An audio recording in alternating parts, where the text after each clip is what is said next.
നമസ്കാരം. പത്തനാപുരത്ത് ഗണേഷ് കുമാർ ഇറങ്ങിക്കഴിഞ്ഞു. ഇത്തവണയും തൂത്തുവാരുമെന്ന ആത്മവിശ്വാസം അദ്ദേഹത്തിന്റെ മുഖത്ത് നമുക്ക് കാണാം. പത്തനാപുരത്തിന്റെ രാഷ്ട്രീയ മണ്ണിൽ കാൽ നൂറ്റാണ്ടായി പടയോട്ടം നടത്തുന്ന KB ഗണേഷ് കുമാറിന് ഇത്തവണത്തെ നിയമസഭാ തെരഞ്ഞെടുപ്പ് കേവലം ഒരു രാഷ്ട്രീയ പോരാട്ടം മാത്രമല്ല, മറിച്ച് തന്റെ അപ്രമാദിത്വം നിലനിർത്താനുള്ള ജീവമരണ പോരാട്ടമാണത്.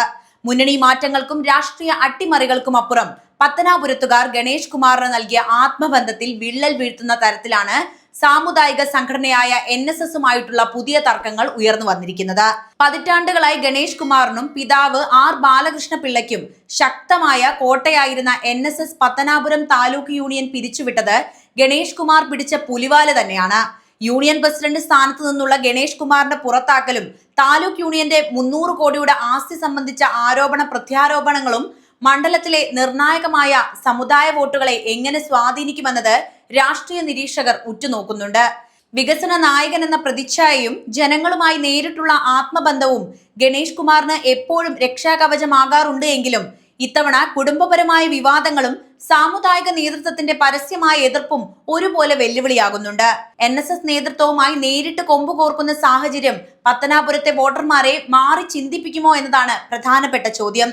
ഒരു വശത്ത് മന്ത്രി എന്ന നിലയിലുള്ള ഭരണമികവും മറുവശത്ത് സമുദായ നേതൃത്വവും ഭാര്യയുമായി ബന്ധപ്പെട്ട വിവാദങ്ങളും ഉയർത്തുന്ന പ്രതിസന്ധികളും.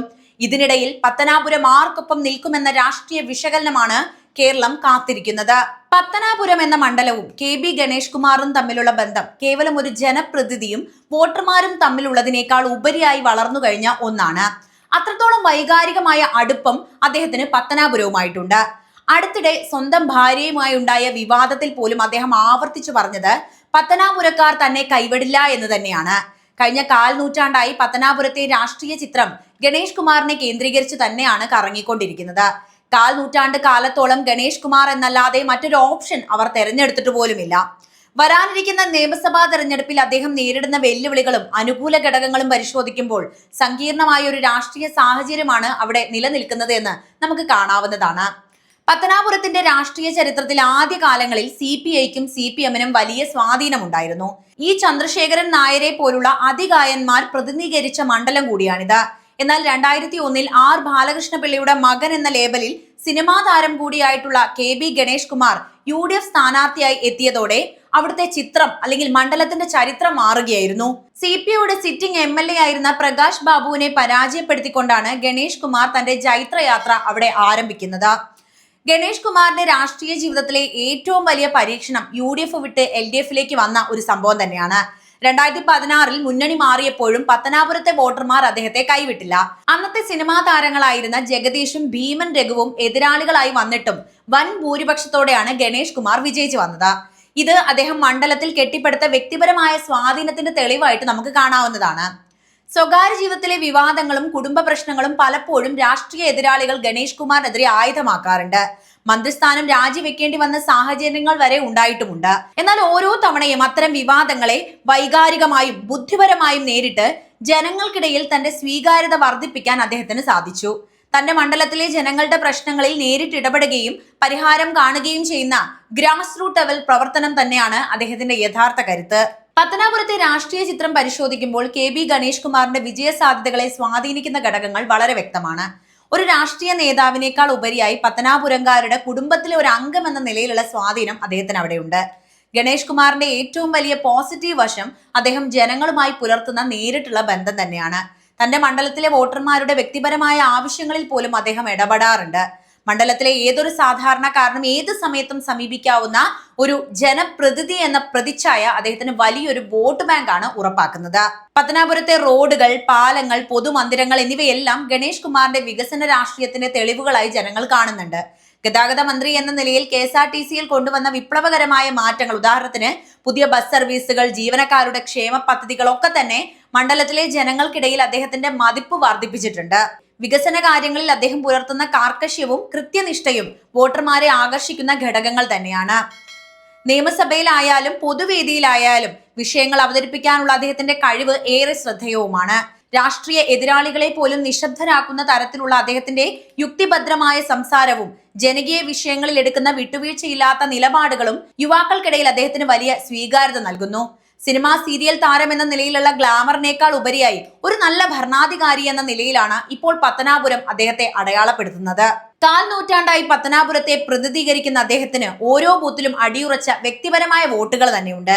രാഷ്ട്രീയ മുന്നണികൾ മാറിയപ്പോഴും UDF-ൽ നിന്ന് LDF-ലേക്ക് ചേക്കേറിയപ്പോഴും അദ്ദേഹത്തിന്റെ ഭൂരിപക്ഷത്തിന് വലിയ ഇടിവുണ്ടാവാഞ്ഞത് ഈ വ്യക്തിപ്രഭാവത്തിന്റെ തെളിവ് തന്നെയാണ്. വിവാദങ്ങൾ പലപ്പോഴും അദ്ദേഹത്തെ വേട്ടയാടിയിട്ടുണ്ട് എങ്കിലും അവയെ അതിജീവിക്കാനുള്ള അസാധാരണമായ കഴിവ് ഗണേഷ് കുമാറിനുണ്ട്. വ്യക്തിപരമായ ആരോപണങ്ങളെ വൈകാരികമായി നേരിടാനും തന്റെ ഭാഗം കൂടി കൃത്യമായി വോട്ടർമാരെ ബോധ്യപ്പെടുത്താനും അദ്ദേഹത്തിന് സാധിച്ചു. രാഷ്ട്രീയ എതിരാളികൾ ഉന്നയിക്കുന്ന ആരോപണങ്ങളെക്കാൾ മണ്ഡലത്തിൽ അദ്ദേഹം നടത്തിയ വികസന പ്രവർത്തനങ്ങൾക്കാണ് സാധാരണക്കാരായ വോട്ടർമാർ മുൻഗണന നൽകിയത്.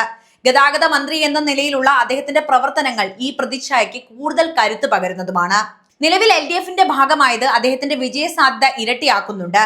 CPM, CPI തുടങ്ങിയ പാർട്ടികളുടെ സംഘടനാപരമായ കരുത്തും കേഡർ വോട്ടുകളും ഗണേഷ് കുമാറിന്റെ വ്യക്തിപരമായ സ്വാധീനത്തോടൊപ്പം ചേരുമ്പോൾ അത് വലിയൊരു രാഷ്ട്രീയ ശക്തിയായി മാറുന്നുണ്ട്. പത്തനാപുരത്തെ വോട്ടർമാർക്കിടയിൽ ഒരു വികസന നായകൻ എന്ന നിലയിൽ അദ്ദേഹം നേടിയെടുത്ത വിശ്വാസം തകർക്കുക എന്നത് ഏതൊരു രാഷ്ട്രീയ എതിരാളിക്കും വലിയ വെല്ലുവിളി തന്നെയാണ്. ചുരുക്കി പറഞ്ഞാൽ രാഷ്ട്രീയ വിവാദങ്ങൾ എത്രത്തോളം അലയൊലികൾ സൃഷ്ടിച്ചാലും മണ്ഡലവുമായുള്ള അദ്ദേഹത്തിന്റെ ആഴത്തിലുള്ള ബന്ധം പത്തനാപുരത്തെ അദ്ദേഹത്തിന്റെ അപ്രമാദിത്വം നിലനിർത്താൻ സഹായിക്കുന്ന പ്രധാനപ്പെട്ട ഘടകം തന്നെയാണ്. പത്തനാപുരം മണ്ഡലത്തിൽ KB ഗണേഷ് കുമാർ നേരിടാൻ പോകുന്ന വെല്ലുവിളികൾ കേവലം രാഷ്ട്രീയപരമായ ഒന്നല്ല, മറിച്ച് സാമുദായികവും വ്യക്തിപരവുമായ വിവിധ ഘടകങ്ങൾ ഒത്തുചേരുന്നതാണ് എന്ന് നമുക്ക് മനസ്സിലാക്കാം. വികസന നായകൻ എന്ന പ്രതിച്ഛായ നിലനിൽക്കുമ്പോഴും ഇത്തവണത്തെ തെരഞ്ഞെടുപ്പ് അദ്ദേഹത്തിന് കൂടുതൽ കടുത്തതാകാനുള്ള സാധ്യതയുള്ള വെല്ലുവിളികൾ ഏതൊക്കെയാണ് എന്ന് നമുക്ക് നോക്കാം. ഏറ്റവും പുതിയതും അതുപോലെ വളരെ പ്രധാനവുമായ വെല്ലുവിളി നായർ സർവീസ് സൊസൈറ്റിയുമായി, അതായത് NSS-മായി ബന്ധത്തിൽ വന്ന വിള്ളലാണ്. പതിറ്റാണ്ടുകളായി ഗണേഷ് കുമാറിനും പിതാവിനും ശക്തമായ പിന്തുണ നൽകിയിരുന്ന NSS തെരഞ്ഞെടുപ്പിന് തൊട്ടു മുൻപ് പത്തനാപുരം താലൂക്ക് യൂണിയൻ പിരിച്ചുവിട്ടത് അദ്ദേഹത്തിന് വലിയ തിരിച്ചടിയായിരുന്നു. ഫണ്ട് വിനിയോഗത്തെ ചൊല്ലിയുള്ള തർക്കങ്ങളും അദ്ദേഹം തന്റെ സ്വാധീനം സംഘടനയ്ക്ക് മേൽ അടിച്ചേൽപ്പിക്കുന്നു എന്ന ആരോപണവുമാണ് ഇതിലേക്ക് നയിച്ച ഘടകം. മണ്ഡലത്തിലെ നിർണായക വോട്ട് ബാങ്കായ NSS-ന്റെ ഈ നീക്കം വോട്ട് ചോർച്ചയ്ക്ക് കാരണമായേക്കാം. കൂടാതെ നേരത്തെ സൂചിപ്പിച്ച കുടുംബപരമായ വിവാദങ്ങളും ഒരു വെല്ലുവിളിയായി മാറുന്നുണ്ട്. ഭാര്യ ബിന്ദു മേനോൻ ഉന്നയിച്ച ആരോപണങ്ങൾ പിന്നീട് പിൻവലിച്ചുവെങ്കിലും ഗാർഹിക പീഡനവും വിശ്വാസ്യതയില്ലായ്മയും ഒക്കെ സംബന്ധിച്ച ചർച്ചകൾ പൊതുസമൂഹത്തിൽ ഉയർന്നു വന്നിട്ടുണ്ടായിരുന്നു. ഇത് സ്ത്രീ വോട്ടർമാർക്കിടയിൽ അദ്ദേഹത്തിനുണ്ടായിരുന്ന സ്വീകാര്യതയെ ഏത് രീതിയിൽ ബാധിക്കുമെന്ന് രാഷ്ട്രീയ നിരീക്ഷകരും ഉറ്റുനോക്കുന്നു. പ്രതിപക്ഷം ഈ വിഷയം സ്ത്രീ സുരക്ഷയുമായി ബന്ധപ്പെടുത്തി രാഷ്ട്രീയ ആയുധമാക്കാൻ ഇതിനകം തന്നെ ശ്രമം തുടങ്ങിയിട്ടുമുണ്ട്. നീണ്ട 25 വർഷത്തെ ഭരണത്തിനു ശേഷം സ്വാഭാവികമായും ഉണ്ടാകുന്ന ഭരണവിരുദ്ധ വികാരമാണ് മറ്റൊരു പ്രധാനപ്പെട്ട ഘടകം. ഒരേ മുഖം തന്നെ തുടർച്ചയായി കാണുന്നതിലെ മടുപ്പ് പുതിയ വോട്ടർമാരിലും യുവാക്കളിലും ഉണ്ടാകാനുള്ള സാധ്യതയുണ്ട്. ഇതിനു പുറമെ LDF-നുള്ളിലെ തന്നെ ചില പ്രാദേശിക കക്ഷികളുടെ അതൃപ്തിയും അദ്ദേഹത്തിന് വെല്ലുവിളിയായേക്കാം. ഗതാഗത മന്ത്രി എന്ന നിലയിൽ നടത്തിയ പരിഷ്കാരങ്ങൾ ഒരു വിഭാഗം ജനങ്ങളെ അതൃപ്തരാക്കിയിട്ടുണ്ട് എങ്കിൽ അത് വോട്ടെടുപ്പിൽ പ്രതിഫലിച്ചേക്കാം.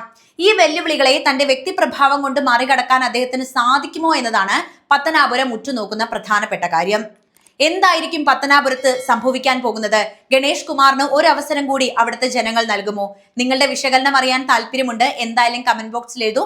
മറ്റൊരു വീഡിയോയുമായി വീണ്ടും എത്താം. നന്ദി.